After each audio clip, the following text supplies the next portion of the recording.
देश भर में चारों ओर जय श्री राम के उद्घोष गूंज रहे हैं, क्योंकि मौका ही ऐसा है, अवसर ही ऐसा है। इस वक्त पूरा देश राममय हो रहा है। सब जगह भगवान राम के जय घोष गूंज रहे हैं, क्योंकि 22 जनवरी 2024 को रामलला की भव्य मंदिर में प्राण प्रतिष्ठा होने जा रही है।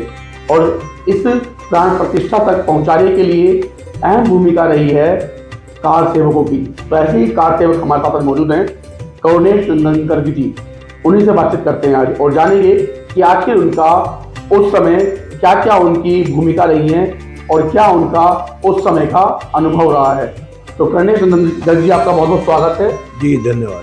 करुणेश जी, क्या आपके उस समय के अनुभव हैं जो साझा करना चाहेंगे आप दर्शकों के साथ? श्री राम हम सभी के आराध्य देव होने के साथ साथ ये वास्तव में एक ऐसी अनुभूति है कि जो शब्दों में व्यक्त करने का मैं प्रयास तो कर सकता हूँ, लेकिन कितना कर पाऊँगा ये मैं नहीं जानता। जिस समय राम जन्मभूमि का आंदोलन प्रारंभ हुआ और 1982 के जो विज्ञान भवन में संतों की एक बहुत बड़ा सम्मेलन हुआ, अखिल भारतीय संतों का, उनमें ये एक स्वर से सबने राम जन्मभूमि मुक्ति के लिए आंदोलन करने का शंखनाद किया। तभी से क्रमबद्ध तरीके से जन जागरण अभियान चलाए गए। उसमें राम ज्योति, रामशिला पूजन और अनेक प्रकार से संकीर्तनों के माध्यम से मोहल्लों मोहल्लों में, गली गली में जाकर जन जागरण अभियान चलाया गया। तो तभी से हम सब लोग कार सेवा करना तो बाद में हमें प्राप्त हुआ, लेकिन आंदोलन में हम तभी से उसमें जूझ पड़े। तो अब ये समय आता है जब ये तय किया गया कि 30 नवंबर 1990 का दिन आता है जहां हमको अयोध्या में जाकर और कार सेवा करनी थी। उसी क्रम में, आंदोलन के क्रम में ही लाल कृष्ण आडवाणी जी के नेतृत्व में राम जानकी रथ यात्रा प्रारंभ हुई और वह 24 नवंबर को समस्तीपुर बिहार के अंदर रोक दी गई। उसके बाद जेल भरो आंदोलन प्रारंभ हुआ। तो हम सब लोग अपने जत्थे बनाकर 30-30, 40-40, 50-50 लोगों के जत्थे वो जेलों में जाने के लिए, आंदोलन करने के लिए हम सब लोग निकले। विभिन्न तरीके से हम सभी का स्वागत किया गया, अभिनंदन किया गया और हम सब लोग जेलों में गए। यहाँ से हजारों की संख्या में राम भक्त एक तरीके से अपना सर्वस्व होम करने की दृष्टि से और उस आंदोलन में कूद पड़े। जब जेल छोटी पड़ गई तो प्रशासन ने कार सेवकों को विद्यालयों में, बैंक्वेट हॉल में, बारात घरों में ठहरने के लिए मजबूर हो गए, वो ठहराने के लिए। तो इस तरीके से ये पूरा आंदोलन चला और 30 नवंबर को अयोध्या में जो कार सेवा हुई, उस समय के मुख्यमंत्री मुलायम सिंह यादव ने कार सेवकों के ऊपर अंधाधुंध तरीके से गोलियां बरसाईं। उनमें अनेक कार सेवक शहीद हुए और लेकिन जो बावरी ढांचा था, उसके जो गुंबद थे, उन गुंबदों पर भगवा ध्वज कार सेवकों ने फहरा दिया। हिंदू समाज इसके बाद भी चुप होकर नहीं बैठा, निरंतर आंदोलन चलता रहा। सरकार चुनाव हुए, सरकार बदल गई, माननीय कल्याण सिंह जी मुख्यमंत्री बने, भाजपा की सरकार आई, तब जाकर वहाँ पर एक ऐसा वातावरण निर्माण हुआ कि भाई अब हम कार सेवा कर सकते हैं। उसके लिए 6 दिसंबर 1992 का दिन तय किया गया कि जिस दिन हम सबको कार सेवा करनी थी। यहाँ से दूसरा जत्था वो मेरे नेतृत्व में अयोध्या जी गया। मेरे साथ 17 लोग थे जो कार सेवा करने के लिए गए थे। तो हम लोग जब यहाँ से लखनऊ पहुँचे और लखनऊ जाने के बाद जो हमें एक दृश्य दिखाई दिया, क्या दृश्य था साहब, कि स्टेशन पे सिवाय कार सेवकों के और कोई दिखाई नहीं दे रहा। और वो ट्रेन का इंतजार हम सब लोग कर रहे थे अयोध्या के लिए, जो ट्रेन जाती थी।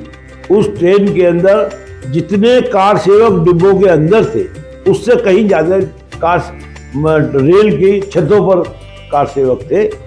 हम लोग सब किसी तरीके से भिजते बिछाते हम अयोध्या पहुंच गए। अयोध्या में हमारे कार सेवक पुरम और अन्य अनेक स्थान थे जहां पर हम लोग रुके।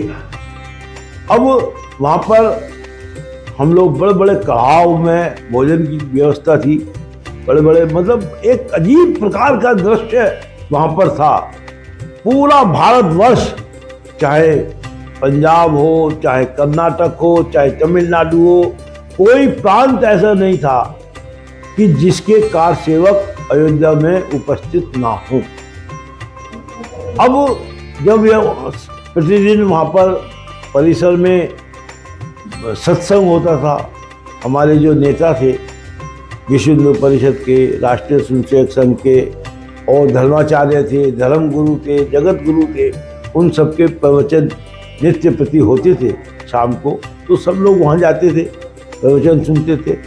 4 तारीख को, 4 दिसंबर 1992 को हमको बताया गया वहाँ पर कि हमें कल कार सेवा करने का रिहर्सल करना है।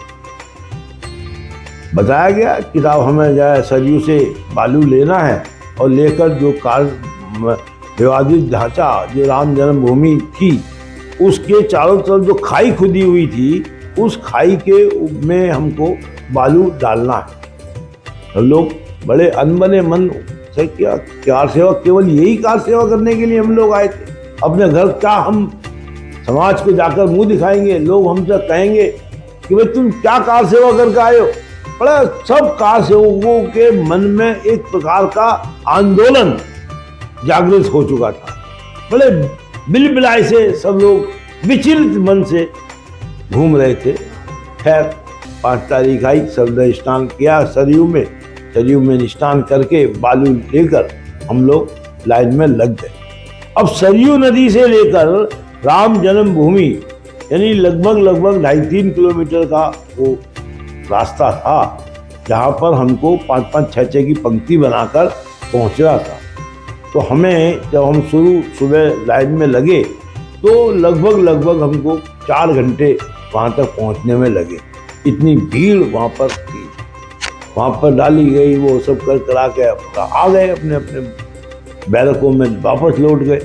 लौटने के बाद सबके मन में बड़ा अजीब सा, मतलब कुछ ना खाने का मन कर रहा था, ना कुछ तो हंसने का मन कर रहा था। सबके एक अजीब सी उदासी, यार हम तो, मतलब ऐसा लगने लगा कि हमारा जीवन निरर्थक हो गया, बेकार हो गया।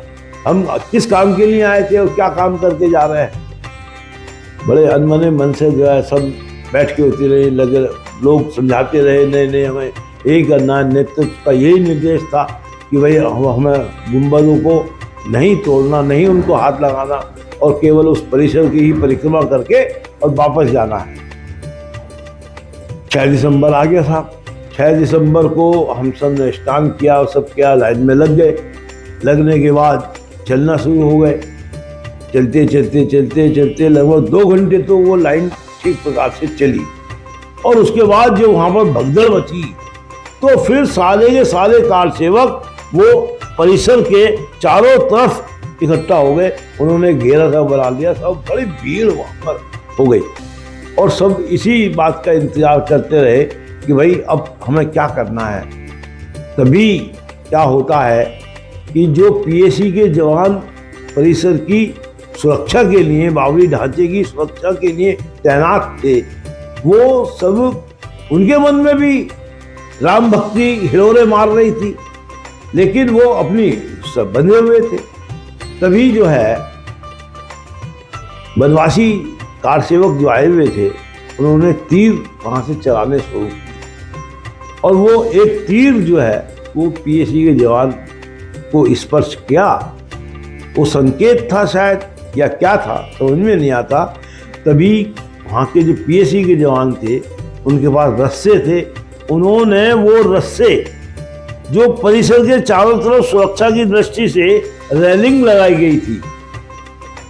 करीब 6 इंच मोटी चैनल चारों तरफ लगी हुई थी।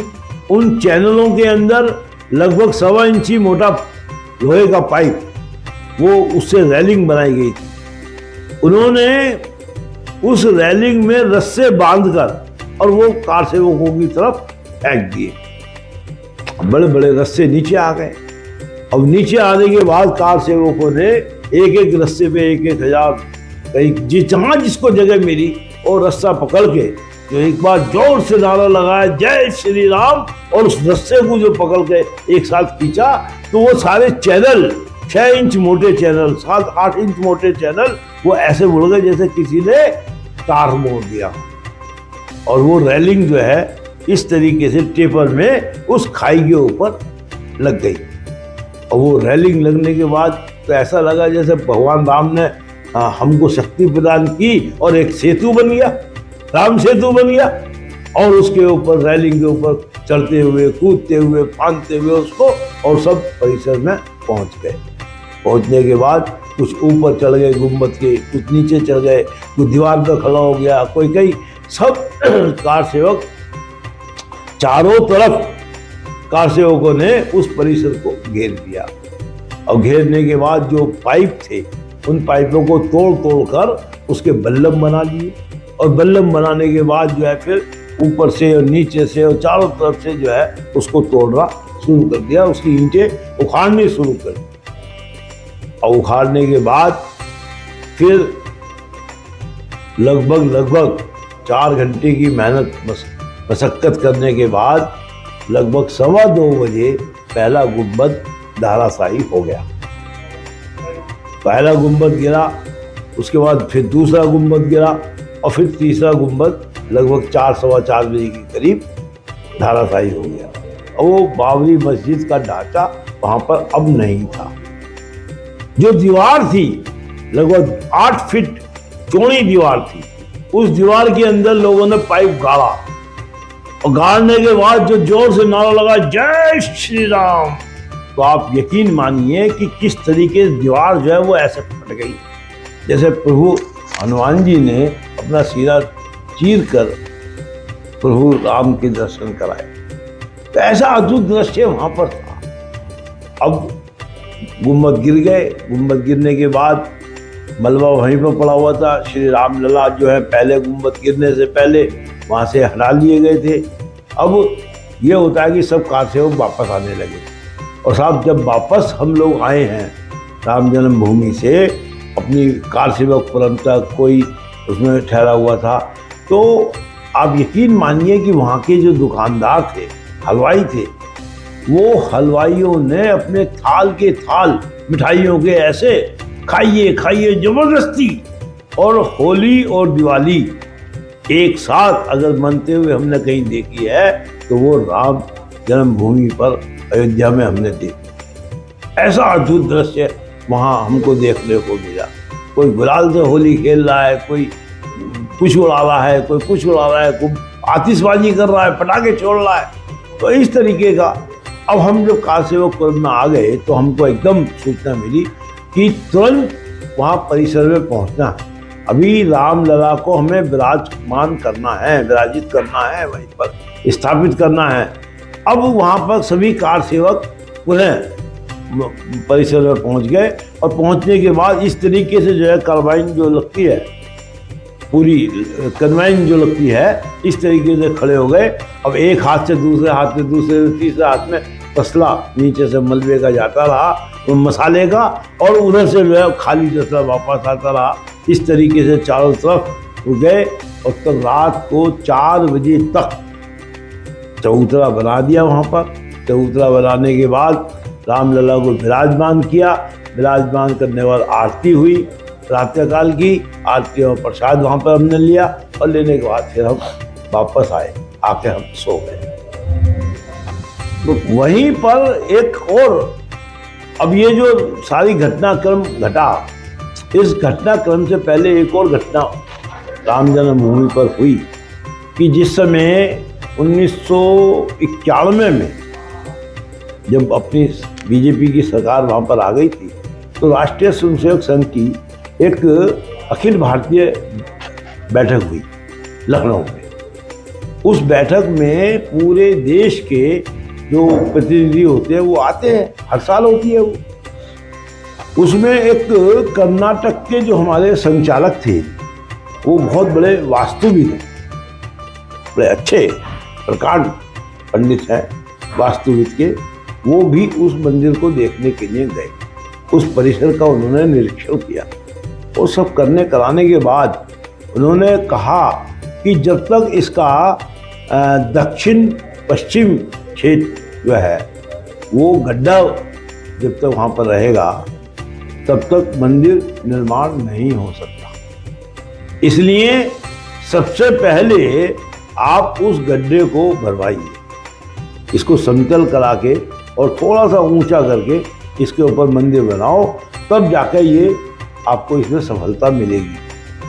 तभी अपनी सरकार थी भाजपा की, उस सरकार में तुरंत जो है 2.6 एकड़ जमीन जो है वो एक्वायर की गई। एक्वायर करने के बाद उसका समतल करा के वहाँ पर जो है राम लक्ष्मण जी का मंदिर, श्री लक्ष्मण जी का मंदिर वहाँ पर बनवाया गया।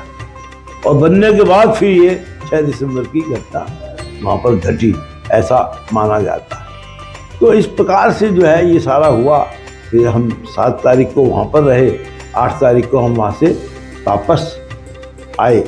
और रास्ते में तो साहब क्या दृश्य था, जहाँ जहाँ हमारी ट्रेन गुजरती थी तो भाई साहब जो खेतों में काम करने वाले किसान थे, महिलाएं थीं, बच्चे थे, जय श्री राम जय श्री राम जय श्री राम ऐसे नारे लगाते थे। और कोई अपने उसमें से खेत में से फल लेकर आ रहा है, कोई सब्जियां लेकर आ रहा है, कोई खीरा लेकर आ रहा है, कोई कुछ लेकर आ रहा है, कोई कुछ लेकर आ रहा है, मूली, मतलब ऐसी ऐसी चीज़ें, अमरूद, फल सब लाकर। और उनको ऐसा लगता था कि अगर मान लिया हमने खा लिया तो जैसे प्रभु राम ने भोग लगा लिया। और इतनी मान्यता, इतनी मतलब श्रद्धा के साथ उन्होंने जो है हमारी सेवा की। लखनऊ आ गए, लखनऊ से फिर अपने जो है वो मेरठ वापस आ गए। तो ये सारा एक ऐसा वो दृश्य ऐसा था, भूतो न भविष्य। वो दृश्य का वर्णन जो है वो बस इन टूटे फूटे शब्दों में जैसा हो सकता है वही किया सकता है, लेकिन उसकी अनुभूति जो है वो वर्णन से कहीं ज़्यादा अभिभूत करने वाली थी। वो बड़ा विचित्र दृश्य था। तो आज हम अपने आप को धन्य मानते हैं कि भाई आज हमारे जीवन में ही, हमें तो कल्पना भी नहीं थी साहब कि हमारे जब जीवन में प्रभु राम का मंदिर बन जाएगा। लेकिन हम धन्य हैं और हमारा जीवन धन्य है कि जो प्रभु राम के काम हमारा जीवन के नाम हमारा जीवन हुआ। हम तो बहुत उस प्रभु के को धन्यवाद देते हैं कि भाई उन्होंने हमें इस योग्य समझा कि हम वहाँ पर जाकर ये काम कर पाए। तो बहुत बहुत धन्यवाद करुणेश जी। तो ये थे हमारे साथ करुणेश नंदन गर्ग जी, जिन्होंने अपने उस आंदोलन की जो सारी कहानी थी वो बताई है। उन्होंने बताया कि आंदोलन की शुरुआत कैसे हुई थी, कैसे वो लोग जेल पहुंचे थे और कैसे ये जो विवादित ढांचा था उस विवादित ढांचे को गिराया गया। और अब भगवान श्री राम का भव्य मंदिर बनकर तैयार हो गया है और 22 जनवरी 2024 को भगवान राम लला की प्राण प्रतिष्ठा भी होने जा रही है। जय श्री राम।